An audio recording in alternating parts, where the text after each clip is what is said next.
But first, an iconic piece of history in Bartonville will soon be torn down. The Bowen building is part of the old state hospital, which closed back in the 70s. Several owners have tried to save it through the years, but it's now entering the final phase of demolition.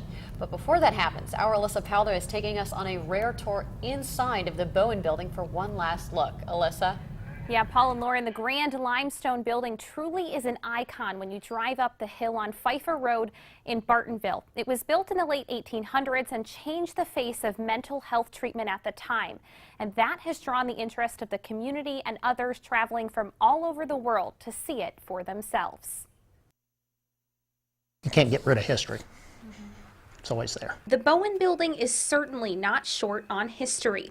Richard Weiss became part of the story when he tried to save the building, getting involved back in 2007. This was built to house the nurses and let them go to school here. The 60,000 square foot Bowen building, built in the late 1890s, housed some of the hospital's first patients and the nurses who cared for them. Lobotomies, there's shock therapy, all these things were done throughout the hospital, and they were done to try to help people. Patients were sent to live at the state hospital for a number of reasons, from hysteria to leading an immoral life to superstition and vicious vices. Was where they did the autopsies. At its peak, the hospital housed nearly 3,000 patients and employed more people than Caterpillar. There was a lot more good done here than bad. I mean, a lot of people think of state hospitals and they think bad stuff. This was top of the line when it was first built. The state hospital revolutionized mental health treatment. Patients eventually lived in cottages spread out over more than 40 buildings connected by 6 miles of tunnels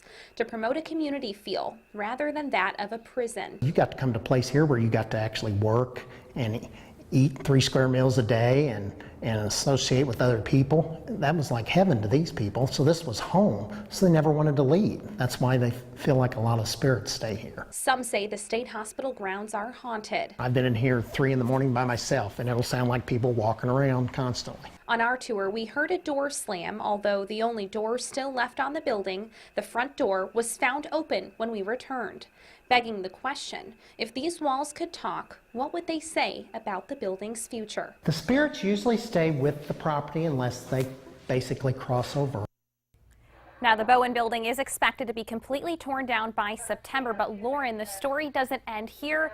The walls are being taken down piece by piece to preserve the limestone, which will go on to save other buildings. Back to you. All right, some eerie stories.